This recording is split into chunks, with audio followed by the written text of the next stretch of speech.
Hello, future millionaires, and welcome back to the Get Rich Slow podcast. We are your co-hosts, Adrian Schermer and Rob Delavan. How's it going today, Rob? Wonderful. Thank you for asking. Today, we want to take some time to talk about a specific type of loan product. We're going to take some time to kind of park on different ones, but we've spent a lot of time talking about conventional. We have a planned future episode for USDA rural loans. Look out for that popping up as well. But today, I want to talk about, I don't want to, I bite my tongue a little bit because I don't want to give too much bias, but this is truly my favorite type of loan to do. Oh, okay. When I get a client who says yes to the question, are you a veteran? Yes. First thing out of my mouth is, thank you so much for your service. Right. Second thing is, we are about to have some fun, because short of a few minor, cons to all the pros, the scale is tipped deeply heavy in the pro side. And I grew up with my grandfather held the highest enlisted rank in the Air Force. He was a Chief Master Sergeant in the Air Force as a mechanic.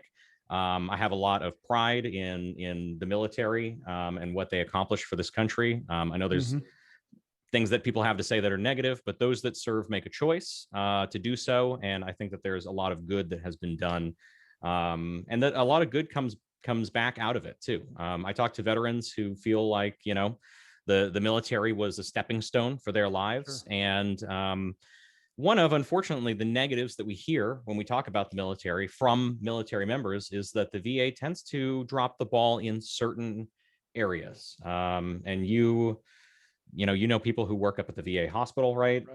Right. And that there are some things that I think we could do better as a country, but there are some programs that are very, very good. And one of the best ones has to be the VA home loan. The VA loan. So before we jump into more of the particulars of the VA loan, let's just spend a minute or two on the fact that and I believe this has been the case for you, but for myself, I have family members, I have close friends who have all served, and they were just, a lot of them, almost all of them have this story of, oh man, I was an 18, 19-year-old screw up, didn't know what the heck to do. And made that choice, went into the military, served for, 4 or 6 years. Typically now it's 6, popped out on the other side as like just ass kickers.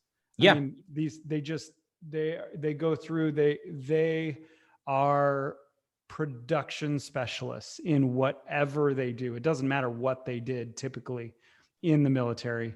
It's more about the attitude and the giddy up that is provided going through that life altering situation. They Absolutely. are rarely consider themselves, the victimhood mentality. These guys are just, they go out there and they kick butt.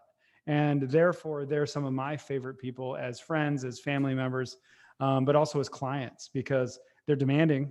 They know what they want results, all of those sorts of things.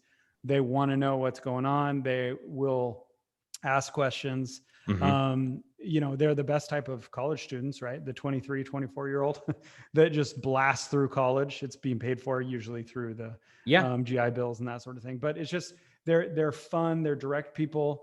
They're definitely not the wilt under pressure type person. These are, and frankly, they're also incredible referral partners because they network. And you start working with one vet and you end up working with, that vet's friends, family, everybody else. And I mean, they're just incredible if you take care of them.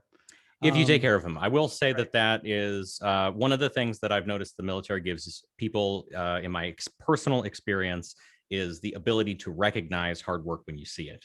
There's a lot of respect that is gained by people who are willing to make things happen, and that are willing to do so only with the knowledge about it. You're not, I can only imagine in training for a battlefield, you can't just kind of know what you're doing. You either do or you don't do that task. They're not going to have you, they're not going to hand you a rocket launcher if you haven't been trained on it, ideally, so there's a lot of that concept of, narrow skill set with massive expertise down that bandwidth. And I think they recognize it out in the world. I won't tell people how to, price a house. You won't tell people how to apply for, qualify for a loan. We know just about enough to push each other and go, you know what? That's outside of my Right. expertise. Better I get you with the right person Right. than try to be a jack of all trades, master of none. Right. And I love that about vets. They're just generally speaking incredible people to work with. So the quick rundown. Let me run you down from a real estate, the brokerage side. Yeah. Of what I know about a VA loan. And I'll start with all the positives, and then we'll discuss it, and then we'll drop over to the negatives. The positive is the number one thing is it's 100% loan. Yeah. That vets can qualify as long as they have finished their service and been honorably discharged. Yes. So what we're talking about is, okay, you have a $550,000 purchase in the Portland metro area. That's roughly the limit of what a conventional VA loan is. You can literally make an offer for $550,000. If you can get into contract with that, you will have zero down payment and no mortgage insurance, which is incredible. You also will pay, the VA will discount and subsidize basically depending on your service level, years, if there's a disability, different things like that. They will also subsidize and minimize your cost for escrow, title fees, different things like that, closing costs, and so on. The highest tier of like a disabled vet can actually basically pay almost no closing costs. And it's subsidized through the VA system, which is pretty cool. So zero down. Other than that, it's a regular loan, fixed rate, 30 years, typical interest rates. Sometimes it's actually a little bit less because they have their own interest rates. So it's oftentimes a little bit less. Correct me if I'm wrong.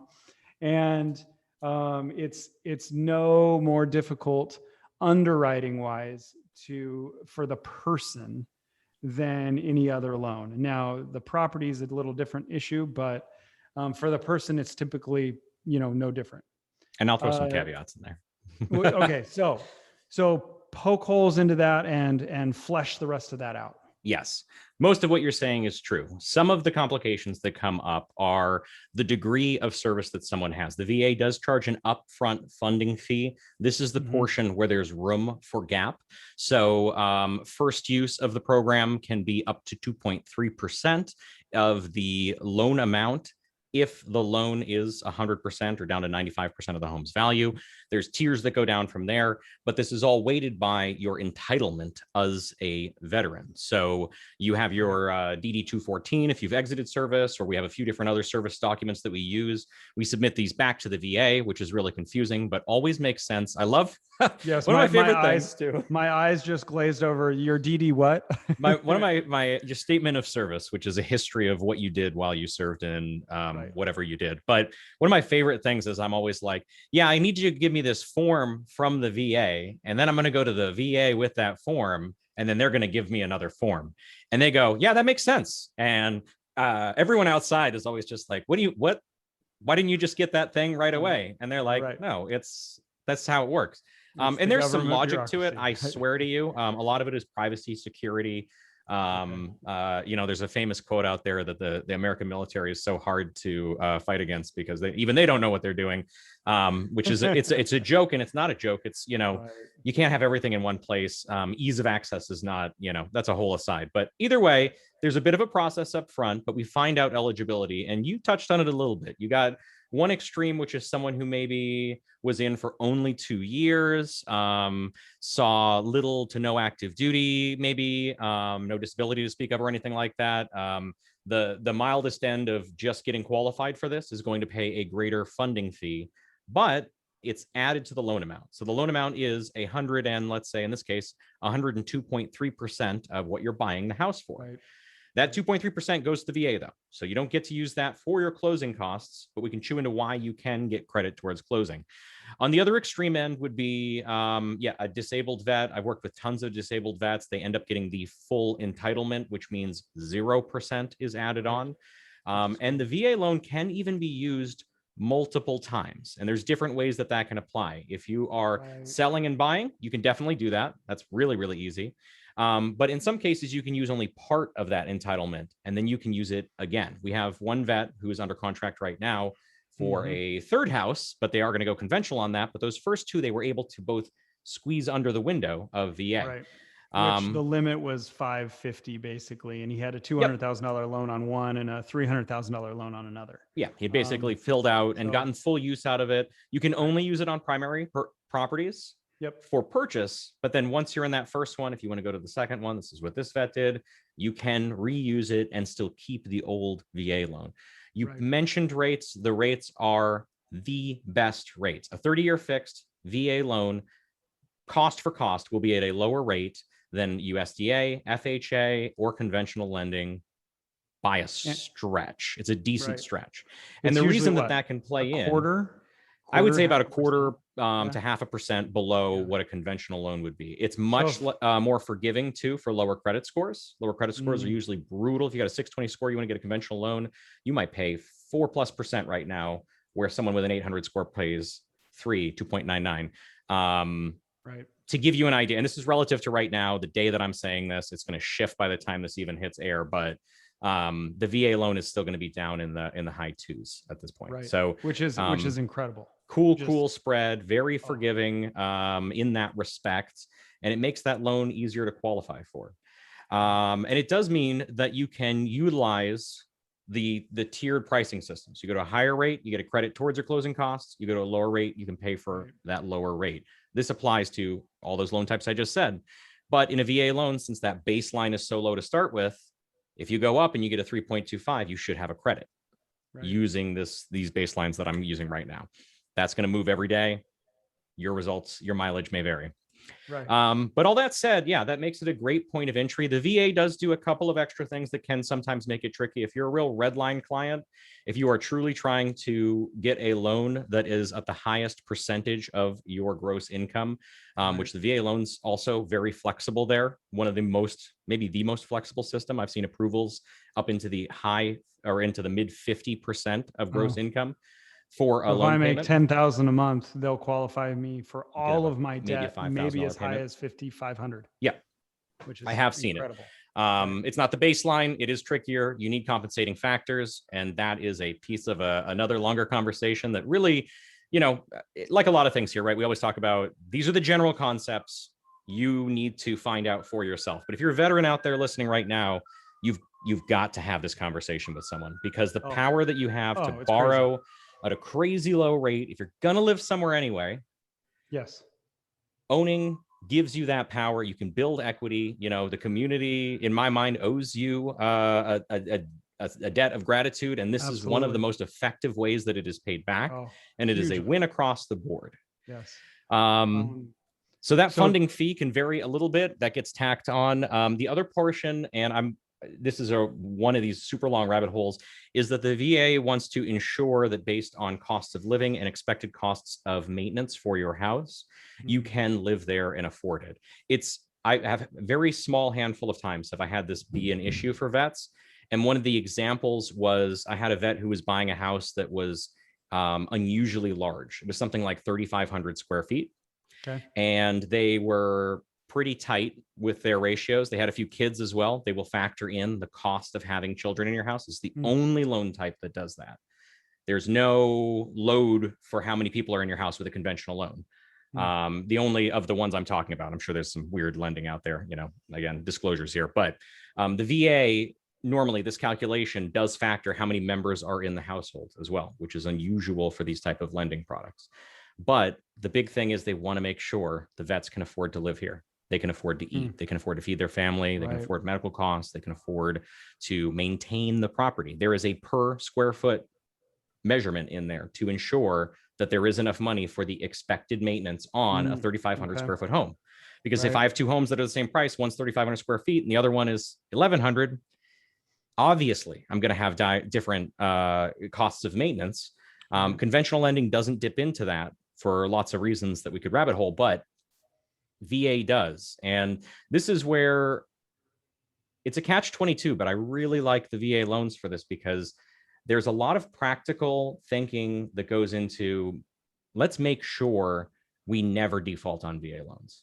Let's make sure these people are safe beyond just can they afford this, and then it's up to them if they want to eat ramen every day. And that's where we kind of dip into what you mentioned earlier, right? The appraisals. Yes. So there The is known stigma. From a broker side. You're selling a house, you get offers. Exactly. I get 5 offers, and it's all, let's say it's a $500,000 range, right? We're right in there. We get 5 different offers, or 2 offers, or, whatever the case may be. Or maybe 20, depending on the day in this market and what it is. But it's a $500,000 property, and we have somebody with 20% down conventional, right? Just straightforward. And then we have a VA that's 0 down with, normal inspections, and, everything else is the same, but it's a VA with 0 down. So part of me would say, well, let's look closely at this VA person, because they've served, and, maybe there's some intangibles because we don't know the quality of the buyer, if they're flaky, if they're solid, how committed, that sort of thing. But we do know that vets, frankly, are less in general, those negative things. So let's look at it. But there is a downside to the seller. And the downside is the VA will look at, they have to do basically a VA approved pest and dry rot appraisal above and beyond, that's stamped and approved by the VA bureaucracy. Yes. Above and beyond a regular appraisal. So a couple things. Number one, it's slightly more expensive. What's that? They have their own appraisers as well. Yeah, exactly. Whenever we do a VA loan, we are ordering it through the VA. Right. It is a little clunky of a process. I will be transparent about that. And they have to be licensed with the VA. So it's another license on top of a normal appraisal license. And then the last piece is just that it's a little bit stricter. So those appraisers, instead of maybe poking their head down into the crawl space, they may actually, usually they don't, but they can go down into the crawl space and make sure conventional might go, that's the crawl space. Cool. Right. FHA, USDA, heads getting poked, flashlight. Yep. VA. He might drop in. That dude's done this. No problem. Right. I'll get under there. Don't sweat it. Exactly. And same thing in an attic. And, and generally attics and crawl spaces, it's mold, mildew, water, creepy crawlies, just different things like that. So now we got to ask that question. Is that a bad thing? Well, and that's the piece, right? Is it a bad thing? Not necessarily. Now for a seller is going, well, if we passed it, say it was competitive and there was some water in the crawl space, right? And the buyer said, I'll take that on because I want the house and it's worth it. The buyer was VA, it's going to get called out. So the seller's going to have to fix that by the appraiser.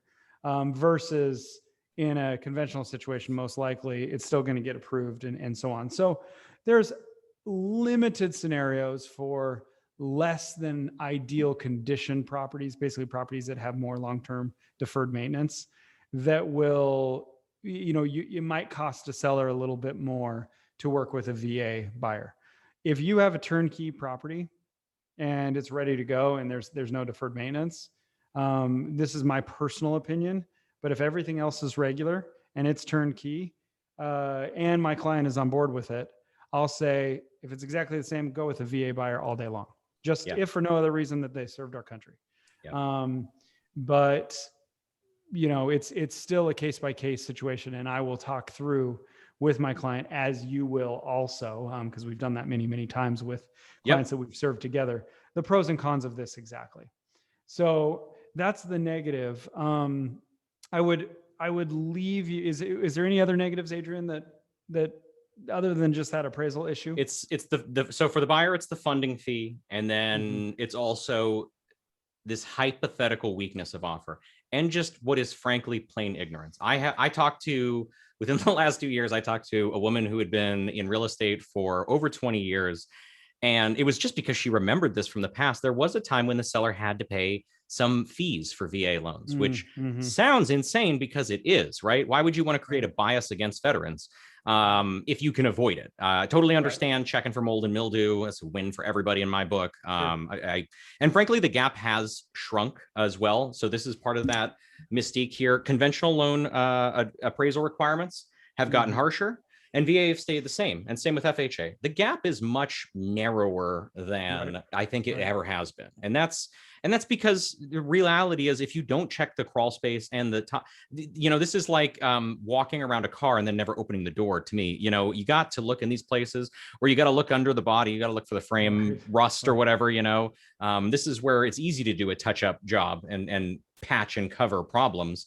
Looking underneath is often, a more telling story. So on just like a personal level, I'm for it, but I understand why sellers are, I don't know, I guess it's like, if you got pulled over by a cop, you got nothing to hide, you haven't broken a law. I don't really want to talk to a cop though, because I wanted to figure out some reason to charge me. So I think that's where a lot of that fear comes from, is just like, well, what if I don't know about something down there? What if I'm not trying to lie, but I'm also not trying to stir up an issue that I didn't know existed and wouldn't have been a problem necessarily immediately for the buyer. So there's a gray area there. Say overall, it's a minimal hindrance. Yeah. From a brokerage, but Absolutely. I will admit I'm biased in that I'm definitely pro vet and just want to give them as much opportunity as possible. The last thing I want to cover on this topic is there is a product, we don't need to go into the ins and outs of it, but traditionally VA was limited to, in our area, roughly 550 in the Portland metro. But there is a product that is VA that goes to at least $1 million. Is that right? Yeah, you can get up into the 7-figure range pretty easily. I know my company at least right now is offering $1 million, and it's called High Balance. The rate is higher, but not by much. When you compare it to jumbo rates, it's very reasonable. And it's up to 100% financing. And VA loans, like many other loan products, this isn't unique to VAs, but and we're going to chew into this in a later episode where we talk about multi-unit properties in depth. But let's say you've got a duplex and the other side rents out for $1,000. We can use 75% of that. We take 25% out for assumed vacancy and repairs. And, if the mortgage payment is going to be $2,000, you now only have to qualify for a $1,250 loan payment because we're going to subtract 75% of the market rent of that extra unit. So, and this scales up to 4-unit properties. So while those are expensive, yes, you could, in theory, get $1 million property on a VA loan that has 2 or 3 other units that you're going to be renting out and end up in a place where other people are essentially paying your mortgage. You're taking on the risk. This is a valuable service. We need someone to own these buildings, but the risk is spread because you have more doors to rent to. And so this is an idea that, this is one of the things I love working with you, Rob, because we fleshed this out. We spent hours on this, looking at example products, playing the game and going, what would it look like if someone did do this? And the numbers work pretty damn well. And this is, especially if you're a single vet. I think we talked about, not a lot of married couples necessarily want to get into one of 4 units for whatever reason. There's some psychology there probably too. But if it's, your first property or second property and you're selling, you got a bit of equity already, you're rolling it into the second property. Not the wildest idea to get something that's a multi-unit. If you're not going to live there forever and that you're buying thinking this is going to be an investment property, I'm buying this with the intention of moving out and turning it into a rental. Multi-units are a great way to increase the number of doors, which lowers risk as a renter, right? Incredible hack, life hack for vets. And frankly, I'm blown away that more vets don't put this into place, but it's just kind of it's a weird thing that you'd have to wrap your head around. It's also one of those things that there's not a whole lot of properties that are 2, 3, 4-plex. You got to be on the hunt. It's definitely the biggest single reason I think why people don't do it more often is because they're just not that common of a property. And that's where you and I ran into with some clients. We ran into, in theory, it was all good, but actually finding the property that would actually work, we haven't been able to do it. But man, I can't wait until we find that perfect situation and get it done. So let's end it there, Adrian. I appreciate all the information. Absolutely. I've learned. Call out to all vets and all your veteran friends. Tell them if they don't own a house right now. We have worked with, a number of groups trying to even just get in contact with more vets, spread this knowledge. Please, if you know someone, let them know. Even if you don't send them our way, just let them know that they should really look into this.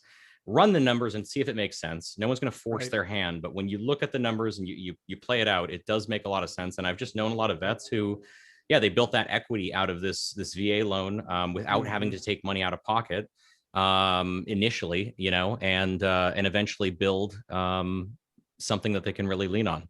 And if you're looking to help vets and you want to continue along this idea, I'd love to recommend you over to a group that we have partnered with in the past, which is Do Good Multnomah. Do Good is a local charity in the Portland area. They specialize in helping veterans. They've got some great, I've met a ton of their staff. They're just awesome, compassionate people.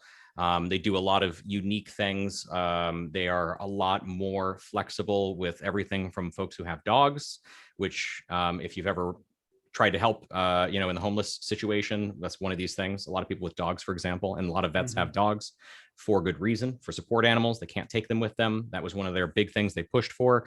And then also, you know, taking in people who maybe turned away for other reasons. I'm not going to get too far into it, but you know, there are facilities that close doors to people who are basically not in the right mindset. And Do Good Multnomah does a great job of providing resources to people that are unique to vets and the unique type of problems that seem to be common within those communities. Right. So check out Do Good Multnomah if you want to support an awesome local charity that's doing good things. And if you know a vet, tell them to look into owning a home. Yes, and thank them and just love on them. So absolutely, it's awesome. All right, thank you, Adrian. Love it. Thank you all so much for your time today. We'll catch you next week on the Get Rich Slow podcast. Have fun out there. Thank you. Bye-bye.